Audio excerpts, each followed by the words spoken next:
አርእስተ ዜና። በደብረ ጽዮን የሚመራው የህወሓት ቡድን ሲቪሎችን እየገደለ መሆኑ ተሰማ። በትግራይ ክልል የሚንቀሳቀሰው ሳልሳይ ወያኔ ትግራይ ህብረተሰቡ ላይ ግርፋትና ግድያን ጨምሮ በርካታ ሰብአዊ መብት ጥሰቶች እየተፈጸሙ መሆኑን ገልጿል። በዝርዝር እነግራችኋለን።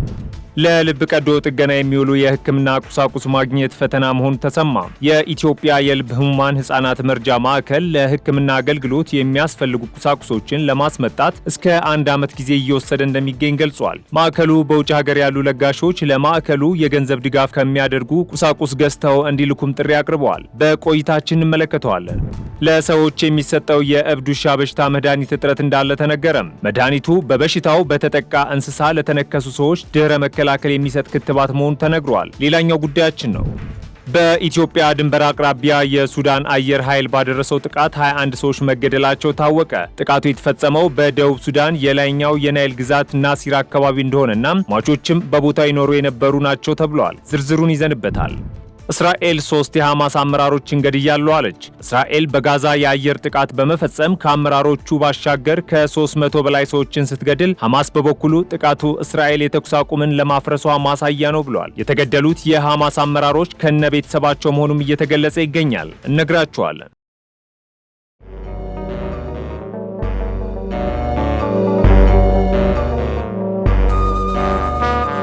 እኒህና ሌሎች ጉዳዮችን ይዘናል። ከዜናዎቹ ጋር ዳግም ተገኝ ነኝ።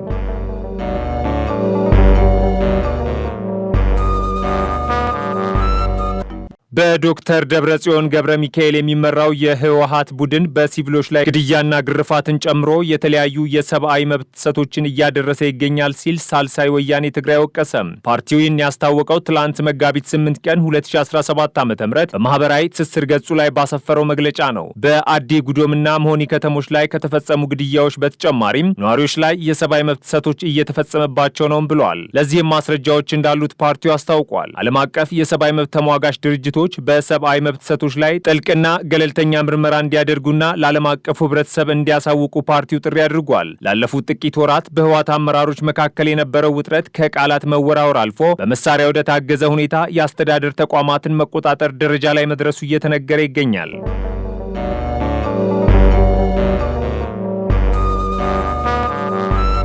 የህክምና መሳሪያዎችን በፍጥነት ማግኘት አዳጋች እንደሆነበት የኢትዮጵያ የልብ ህሙማን የህፃናት መርጃ ማዕከል አስታወቀም። ማዕከሉ በአንድ ትዕዛዝ ውስጥ ያሉ ዕቃዎችን በአስመጪዎች ለማስመጣት እስከ 1 ዓመት ጊዜ እየወሰደ እንደሆነ የማዕከሉ ስራ አስፈጻሚ ህሩይ አሊ ለሀገሬ ቴሌቪዥን ተናግረዋል። ለቀዶ ጥገና የሚያስፈልጉትን ዕቃዎች የማስመጣት ፍቃድ እንደሌላቸው የገለጹት ስራ አስፈጻሚው በተለይ ደግሞ ለልብ ቀዶ ጥገና የሚያስፈልጉ አላቂ ዕቃዎችን በፍጥነት እያገኙ እንዳልሆነ ገልጸዋል። አላቂ ዕቃዎች በሀገር ውስጥ የሚመረቱ ባለመሆናቸው በከፍተኛ የውጭ ምንዛሪ ከውጭ ሀገራት የሚገቡ ቢሆንም በግዢ ሂደት ያለው መጓተት በህክምና አገልግሎቱ ላይ መስተጓጎል እየፈጠረ መሆኑን አቶ ህሩይ አስረድተዋል። ይህን ተከትሎም በውጭ ሀገራት የሚገኙ ለጋሾች የግዢ ሂደቱ የተጓተተ በመሆኑ ገንዘብ ለማዕከሉ ከሚሰጡ ዕቃዎችን እንዲገዙና እንዲልኩ እንደሚጠይቁ ስራ አስፈጻሚው ለጣቢያችን ገልጸዋል። ማዕከሉ ከውጭ ሀገራት በሚገቡ አላቂ ዕቃዎች እጥረት ሳቢያ ባለው አቅም መጠን እየሰራ አይደለም ያሉት አቶ ህሩይ አንዳንድ ታካሚዎች ወረፋ እየጠበቁ ህይወታቸው የሚያልፍ በት አጋጣሚ እንዳለም ገልጸዋል።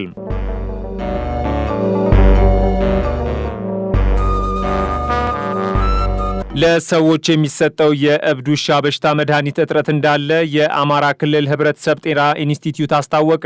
መድኃኒቱ ሰዎች በእንስሳቶች ከተነከሱ በኋላ የሚሰጥ ድህረ ተጋላጭነት ክትባት መድኃኒት መሆኑን የኢንስቲትዩቱ የአንድ ጤና ምልከታ ማስተባበሪያ ባለሙያዎች ቡድን ሰብሳቢ አቶ ሀብታሙ አለባቸው ለሀገሬ ቴሌቪዥን ተናግረዋል። መድኃኒቱ በሀገር ውስጥ አለመመረቱ ለእጥረቱ መከሰት አንዱ ምክንያት መሆኑንም አንስተዋል። ነገር ግን በእብድ ውሻ በሽታ ለተጠቁ እንስሳት የሚሰጠው ክትባት በሀገር ውስጥ በስፋት ስለሚመረት ምንም አይነት እጥረት እንደሌለ አንስተዋል። ህብረተሰቡ በእብድ ውሻ በተጠቃ እንስሳ የተነከሰ ሰውን ወደ ጤና ተቋማት ከመውሰድ ይልቅ ወደ ባህላዊ ሕክምና የመውሰድ ፍላጎት እንዳላቸውም ገልጸዋል። ይህም ሰዎች ለከፋ ስቃይ እንዲዳረጉ እያደረገ እንደሚገኝም አንስተዋል። ህብረተሰቡ ስለ በሽታው ያለው ግንዛቤ አነስተኛ መሆኑን ያነሱት አቶ ሀብታሙ ውሾችን ከማስከተብና ጤንነታቸውን ከመጠበቅ አንጻር ክፍተት እንዳለበትም ጠቁመዋል። የእብድ ውሻ በሽታ በውሻ አማካኝነት ብቻ ሳይሆን በተለያዩ እንስሳት ላይ እንደሚከሰት ህብረተሰቡ ግንዛቤ ወስዶ ጥንቃቄ ሊያደርግ እንደሚገባ መልእክታቸውን አስተላልፈዋል።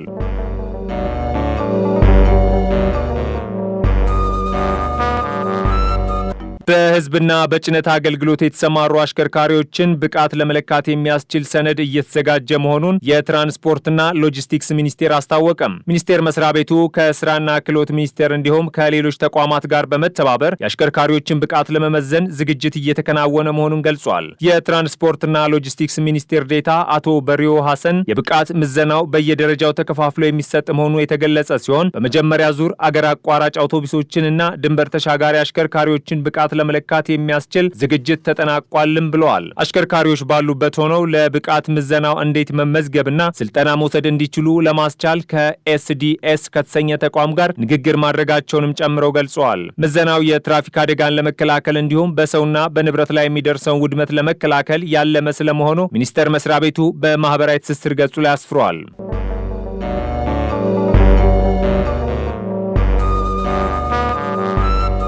የደቡብ ሱዳን አየር ኃይል በኢትዮጵያ ድንበር አቅራቢያ በፈጸመው የአየር ጥቃት 21 ሰዎች ተገደሉ። ጥቃቱ የተፈጸመው በደቡብ ሱዳን የላይኛው የናይል ግዛት ናሲር አካባቢ እንደሆነና ሟቾችን በቦታው የነበሩ እንደሆነ ተገልጿል። በአካባቢው የመንግስት የጸጥታ ኃይሎችና ዋይት አርሚ የተባለ የሚጠሩ ታጣቂ ቡድኖች የሚያደርጉት ውጊያ በሀገሪቱ ከ2013 እስከ 2018 ድረስ የዘለቀውን የእርስ በርስ ግጭት ዳግም እንዳይቀሰቅሰውም ተሰግቷል። ጥቃቱ የተፈጸመው የመንግስት የጸጥታ ኃይሎች ከአካባቢው ለቀው ወጡ ከሁለት ሳምንት ገደማ በኋላ እንደሆነ ሲገለጽ 15 ሰዎች ወዲያው በጥቃቱ እንደተገደሉ ከአካባቢው ባለስልጣናት መስማቱን ጠቅሶ ሮይተርስ ዘግበዋል። በሀገሪቱ ጦር ኃይልና በሰሜን ምስራቅ ናይል ግዛት ውስጥ በሚንቀሳቀስ ታጣቂ ቡድን መካከል የተከሰተው ግጭት በፕሬዝዳንት ሳልቫኪር እንዲሁም በተቀዳሚ ምክትል ፕሬዝዳንት ሪክ ማቻር መካከል ያለውን ውዝግብ እያባባሰ እንደሆነም ተሰምተዋል።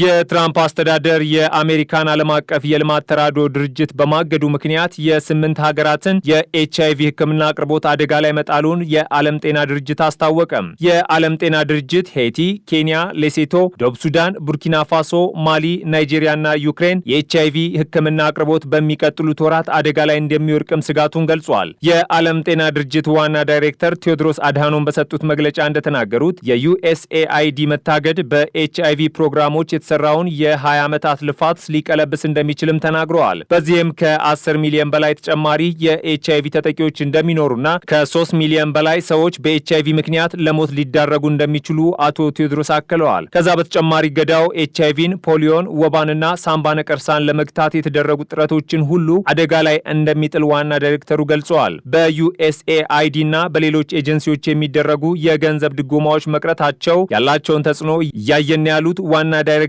ዋሽንግተን ውሳኔውን እንደገና እንድታጤንም ጠይቀዋል።